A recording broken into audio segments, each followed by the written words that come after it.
ஏப்பா ராசாக்களா, இப்போ நிம்மதியா உங்களுக்கு சந்தோஷமா? நீங்க நெனச்ச மாதிரியே அந்த 31 குடும்பங்களுக்கு குடுத்த அந்த அரசு பணி நியமன ஆணைய கோர்ட் ரத்து பண்ணிட்டு. கொண்டாடுங்க. ரொம்ப பெரிய சாதனைய படைச்சிருக்கீங்கல்ல. ஸோ நான் இப்போ எத பத்தி பேசிட்டு இருக்கேன்னு கேட்டீங்கன்னா, முதலமைச்சர் விஜய் அவர்கள் கரூர்ல உயிரிழந்த அந்த குடும்பங்களுக்கு, குறிப்பா 31 குடும்பங்களுக்குள்ள உள்ளவங்களுக்கு அவங்களுடைய தகுதியின் அடிப்படையில அரசு பணிக்கான நியமன ஆணைய வழங்கியிருந்தார். ஸோ அதை எதிர்த்து பல்வேறுபட்ட தரப்பிலிருந்தும் தமிழ்நாட்டில் குறிப்பாக இளைஞர்கள், பொதுமக்கள் உட்பட எதிர்க்கட்சியை சேர்ந்த எல்லாரும் பார்த்தீங்கன்னா அது கண்டனம் தெரிவிச்சிருந்தாங்க. அது எப்படி கொடுக்கலாம் அப்படின்ட்டு கேள்வி கேட்டிருந்தாங்க. அதில் குறிப்பாக நாம் தமிழர் கட்சியிலேருந்து அதை எதிர்த்து வழக்கே கோர்ட்டில் போட்டிருந்தாங்க. ஸோ இப்போ அந்த வழக்குக்கான தீர்ப்பு வந்திருக்கு. மதுரை உயர்நீதிமன்ற மதுரை கிளை தான் பார்த்தீங்கன்னா தீர்ப்பு கொடுத்துருக்காங்க. அதாவது அந்த அரசு பணிக்கான நியமன ஆணையை நாங்கள் ரத்து பண்ணுறோம், அந்த வேலை செல்லாது. இது வந்து பார்த்தீங்கன்னா ஒரு தவறான ஒரு முன்னுதாரணமாக ஆயிரும். இப்போ வந்து பார்த்தீங்கன்னா, ஒரு உயிரிழப்பு ஏற்பட்டுச்சுன்னு குடுத்தீங்கன்னா, அப்போ நம்ம தமிழ்நாட்டில எவ்வளோ உயிரிழப்புகள், விபத்துகள் நடந்துகிட்டே இருக்கு. அரசு பேருந்துல மோதி எவ்வளோ உயிரிழப்பு நடக்குது. அப்போ எல்லாத்துக்கும் நம்ம அரசு வேலை குடுக்க முடியுமா? இங்க படிச்சு முடிச்சு 10,00,000 பேர் வேலைக்காண்டி பார்த்தீங்கன்னா, கஷ்டப்பட்டுட்டு இருக்கும்போது, கனவா இருக்கும்போது, இந்த வேலைய இப்படி எடுத்து குடுக்குறது சரியாவாது. நீங்க அரசாங்கம் என்னம்னா வேற மாதிரில அவங்களுக்கு உதவி பண்ணலாம்ல. திறன் வளர் பயிற்சி அந்த மாரி குடுக்கலாம். ஸோ அப்படி இப்படின்னு அவங்க வந்து அட்வைஸ் பண்ணிட்டு இந்த வேலைக்கான அந்த ஆணைய ரத்து பண்ணிட்டாங்க.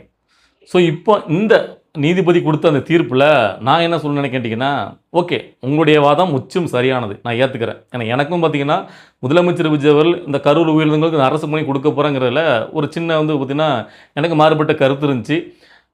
ஆனால் முதலமைச்சர் விஜய் அவர்கள் அந்த பாதிக்கப்பட்ட மக்கள் ஏதாவது ஒன்று பண்ணணும், அவங்களுக்கு நினச்சி நான் கொடுக்கேன் அப்படின்னு நினச்சி அவர் கொடுக்குறதில்ல. நம்ம வந்து பார்த்திங்கன்னா அது ஏதாவது ஒன்று ஒரு ஏழைகளுக்கு போய் சேருது, கஷ்டப்பட்டவங்க போய் சேர்றதுனால அதை முற்றிலுமாக நான் எதிர்க்கல. எனக்கு அது பிடிக்காமல் இருந்தாலும் நான் அதை ஃபுல்லாக எதிர்க்கல. ஓகேவா? ஆனால் இப்போ வந்து இந்த கோர்ட் வந்து பார்த்தீங்கன்னா இப்படி ஒரு கேள்வி கேட்டு, இங்கே இவ்வளோ பேர் கனவுல இருக்காங்க, விபத்து நடக்கிற எல்லாத்துக்கும் நம்ம கொடுக்க முடியுமா கேட்டுக்கிறது சரியான ஒரு கேள்வி தான், நான் வரவேற்கிறேன்.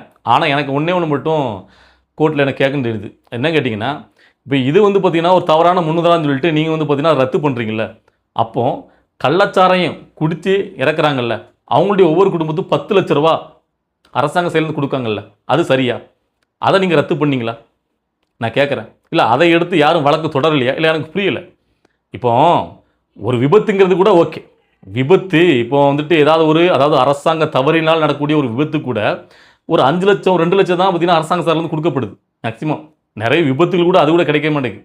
ஆனால் குடும்பத்தை பற்றி எதை பற்றி பொண்டாட்டி பிள்ளைகள் எதை பற்றியும் கவலைப்படாமல் கொழுப்படுத்து கள்ளச்சாராயம் குடித்து இறந்தவங்க குடும்பத்துக்கு 10 லட்ச ரூபாங்கிறது எந்த வகையில் அது சரியான ஒரு வழிகாட்டுதல் முறை நியாயம் நான் கேட்குறேன். அப்போது அது எந்த தப்பு இதெல்லாம் நடக்குது? ஒன்று அவன் கொழுப்படுத்து குடிக்கிறான், இன்னொன்று அந்த கள்ளச்சாராயத்தை தடுக்க தவறிய அரசாங்கம், காவல்துறை, இவங்க தான் முழு பொறுப்பு. அப்போ உங்கள் சைடில் ஒரு பாதிப்புனா 10 லட்ச ரூபா கொடுத்து உடனே வாயை அடைச்சிடுவீங்களா? அப்போ அதுக்கெல்லாம் வந்து பார்த்தீங்கன்னா நீதிமன்றம் தானாக முன் வந்து பார்த்தீங்கன்னா அதை ரத்து பண்ண மாட்டீங்களா? எனக்கு இதே ஒரு கேள்விக்கு மட்டும் இந்த வீடியோவை பார்த்துட்டு யாரும் வேணாலும் அதுக்கு வந்து பார்த்தீங்கன்னா ஒரு பதிலை சொல்லுங்கள். முதலமைச்சர் விஜய் அவர்கள் அவர் சார்பில் வந்து பார்த்தீங்கன்னா இப்போ அவர் வந்து பார்த்தீங்கன்னா அவருடைய கூட்டத்துக்கு வந்தவங்களுக்கு இறந்தவங்களுக்கு அந்த அரசு பணி கொடுக்காருங்கிறது அது தவறு. நீங்கள் உங்கள் சொந்தமாக நீங்கள் என்ன வேணால் உதவி பண்ணலாம், அவங்களுக்கு பொருளாதார ரீதியாக என்ன வேணால் பண்ணுங்கள், அது எதுக்கு வந்து பார்த்தீங்கன்னா அரசாங்க வேலையை எடுத்து கொடுக்கின்னு கேட்கிங்கல்ல, சரி நான் கரெக்டாக உங்களுக்குலாம் நான் வந்து பார்த்தீங்கன்னா வரவேற்கிறேன், உங்களை பாராட்டுறேன், இந்த கேள்வி கேட்குறேங்க எல்லாத்தையும். அப்போ அதே மாதிரி திமுக அரசாங்கம் கள்ளச்சாராயம் குடித்து இறங்குறவங்களுக்கு வீட்டுகளுக்கு குடும்பத்துக்கு 10 லட்ச ரூபான்னு அறிவிச்சதில்ல, அப்போ எல்லோரும் எங்கே போனீங்க? அதே உங்களுக்கு துடிச்சிருக்கணும்னா ரத்தம், அது எப்படி 10 லட்ச ரூபாங்கிறது யார் வீட்டு பணம்? உங்கள் அப்பா வீட்டு பணமா? நான் வந்து அவர் வீட்டில் சொந்த காசு எடுத்தால் கொடுத்தாரு, அரசாங்க பணத்தில் தானே எடுத்து கொடுத்தாங்க, அது எப்படி கொடுக்கலாம் அப்படின்னும் கேட்கணும் இளைஞர்கள், அதுக்கும் துடிக்கணும். ஸோ அப்படி வந்தீங்க அப்படின்னா இதே நாம் தமிழர் கட்சி அப்பவும் இதை எதிர்த்து அந்த கள்ளச்சாராயம் குடிச்சு இறந்தவங்களுக்கு 10 லட்சம் கொடுக்கணும் எதிர்த்து வழக்க தொடர்ந்துருச்சு அப்படின்னா நான் நாம் தமிழர் கட்சியை பாராட்டியிருப்பேன், சபாஸ்டா அப்படின்ட்டு. இன்னைக்கு வந்துட்டு வழக்க தொடர்ந்தீங்கல்ல, ஏன் அன்னைக்கு தொடரல? அது மட்டும் கரெக்டான ஒரு வழிகாட்டு முறையா? இல்லை நான் கேட்குறேன், இதுக்கு பதில் சொல்லுங்கள். நாம் தமிழர் கட்சியை சார்ந்த யாராக இருந்தாலும் பதில் சொல்லுங்கப்பா. ஏன்ப்பா உங்களுடைய அண்ணன் சீமானவர் அதுக்கு வந்து பார்த்தீங்கன்னா தொடரணும்னு உங்கள் அண்ணனுக்கு தோணலை? ஸோ எனக்கு என்ன கேட்டிங்கன்னா, ஒருத்தங்களுக்கு இந்த ஆசையை கொடுத்து நம்ம அதை பிடுங்கிறது இருக்குல்ல, அதாவது கை கட்டினது வாய் கட்டாதுன்னு சொல்லுவாங்க தெரியுமா, அந்த மாதிரி அவங்களுக்கு அந்த வேலையை நான் கொடுக்கன்னு சொல்லாமல் இருந்து கொடுக்காட்டாலும் கூட பிரச்சனை கிடையாது, அவங்க பெருசாக அதை எதிர்பார்த்துருக்க மாட்டாங்க. ஆனால் பணி நியமன ஆணையன்னு கையில் கிடச்சி அதுக்கப்புறம் அதை வந்து எடுத்துகிட்டு வாங்கிட்டாங்க அப்படின்னா அது ரொம்ப பெரிய ஒரு மன உளைச்சல், அதை அனுபவிக்கு தான் புரியும். ஸோ இப்போ எனக்கு புரிஞ்சு இப்போ அவங்களுடைய சாபலம் யாருக்கு விழுன்னு நினைக்கிங்க? இந்த எதிர்கட்சி தீய சக்திகளுக்கும் இந்த நாம் தமிழர் கட்சிக்காரங்க தான். சரி, இதுக்கு மேலே நம்ம இதை சொன்ன மக்களே இதுக்கு வந்து முடிவு எடுத்துக்கிட்டோம். இனிமேல் வர காலத்தில் மக்களே முடிவு பண்ணி விடுவாங்க. இது வந்து முதலமைச்சர் விஜய் அவர்களுக்கு எதிராலாம் திரும்பாது. நிறைய பேர் கமெண்ட்டில் போட்டுட்ருக்கான், எப்பா அவருக்குள்ள யாரை தப்பாக சொல்லியிருக்காங்க, அதனால தான் அவர் வந்து இப்படி கொடுத்துட்டாரு, யாராவது இப்படி கொடுப்பாங்களா, அவர் தெரிய வேண்டாமா அப்படி இப்படின்னு. அவரு ஒரு நல்ல விஷயத்த தான் மக்களுக்காக ஏதோ ஒன்று பண்ண நினச்சி பண்ணிட்டாருப்பா. அது ஒன்றும் பெரிய ஒரு குற்றம் கிடையாதுப்பா. அவர் வெள்ளந்தி தான்ப்பா, நான் ஒத்துக்கிறேன்ப்பா. அந்த மனுஷன் வந்து கொடுக்க நினச்சாரு. ஆனால் அதை தடுத்தீங்க பார்த்தீங்களா, அதை வேலை கிடைக்கூடாம பண்ணீங்களா நீங்களாம். ஏன்னா அவங்கெல்லாம் பார்த்தீங்கன்னா அந்த பாதிக்கப்பட்டவங்களும் யாரோ ஒரு டாட்டா பிர்லாலாம் கிடையாது, பெரிய ஒரு பணக்கார குடும்பம்லாம் கிடையாது. எல்லோரும் கஷ்டப்படுறவங்க தான். ஏதோ ஒரு தப்பு பண்ணிட்டாங்க, அதாவது அவரை பார்க்க போய் கூட்டத்தில் போய், அதாவது தப்பு தான். அது கூட்டத்தில் போய்கிட்டே நீங்கள் முன்னாடி அடிச்சுட்டு போகணும். ஆனால் அது இறந்தவங்களும் பார்த்தீங்கன்னா கஷ்டப்பட்டவங்க தானே, அவங்க உயிரே போயிருக்குல்ல.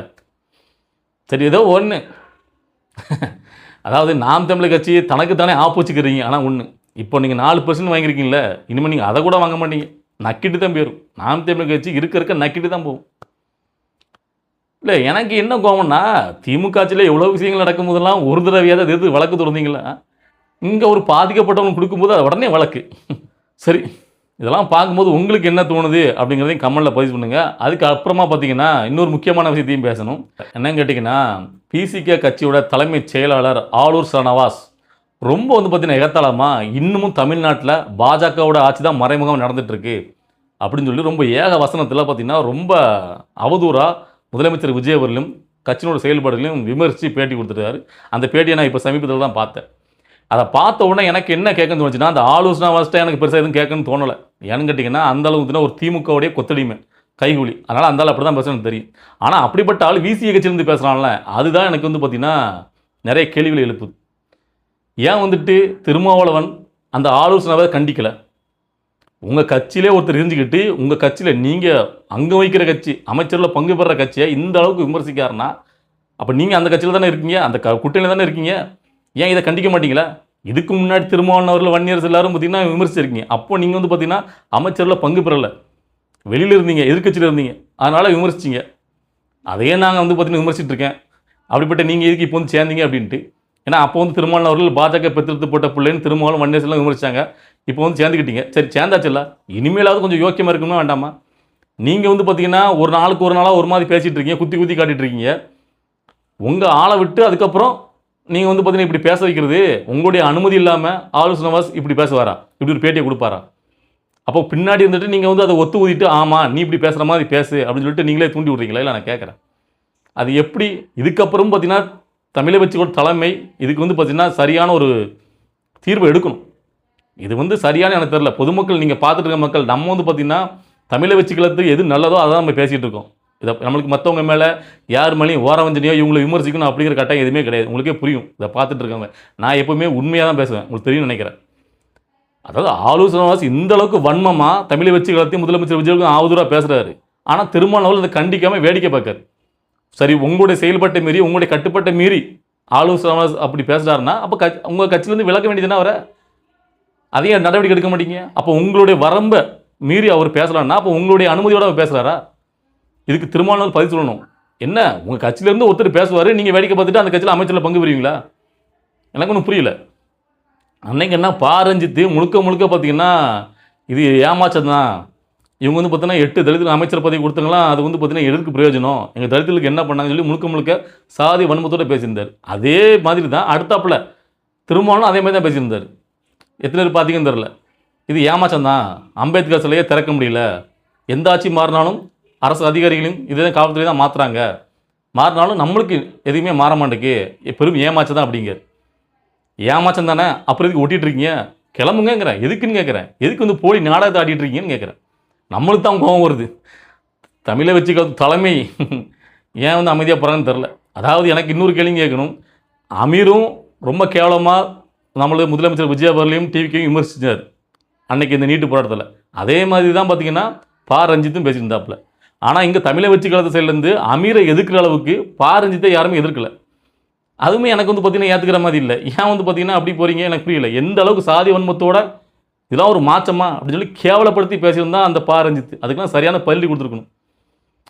அமைச்சர் ராஜ்மோகன் கொடுத்த பதில் கூட எனக்கெல்லாம் திருப்தியாக இல்லை. என்ன சொல்கிறாரு பதில்னு பார்த்தீங்கன்னா, பதிலுக்கு பதில் நம்ம விளக்கம் கொடுத்துட்டு இருக்க வேண்டாம், பதிலுக்கு பதில் நம்ம வந்து பேச வேண்டாம் அப்படின்னு சொல்கிறாரு. அது வரைக்கும் எனக்கு ஓகே, உங்களுடைய பெருந்தன்மை நான் பாராட்டுறேன். அவன் கதறாங்கிறக்காண்டி நீங்கள் பதில் கொடுக்க வேண்டாம், நீங்கள் ஆட்சியில் இருக்கீங்க, அதிகாரத்தில் இருக்கீங்க. அதுக்கப்புறம் ஒன்று சொன்னார் பாருங்க, அதாவது அந்த தோழருடைய நம்பிக்கையை நம்ம பெறுகிற மாதிரி நம்ம வேலை செஞ்சு காட்டுறது தான் அதுக்கு உண்டான பதிலுங்க. என்னையா இது? அந்த ஆள் சாதி வெறியோட பேசிகிட்டு இருக்கான், அந்த ஆளுக்கு உண்டான நம்பிக்கை பெறுறது உங்களுக்கு என்ன கடமை? நீங்கள் மக்களுக்கு உண்டான நம்பிக்கை தான் நீங்கள் வந்து அதில் பெறணும். ஸோ அவர் வந்து நீங்கள் தலித் இல்லைங்காரு, நீங்கள் தலித்துங்கன்னு எனக்கு தெரியாது, நீங்கள் தலித்தாக இருந்தாலும் ஒரு பிரயோஜனம் கிடையாது அப்படிங்கிற மாதிரி பேசுகிறார். அப்போ அதை நிரூபிக்கிறது அவருடைய நம்பிக்கை பெறதான் அப்போ உங்களுடைய வேலையா?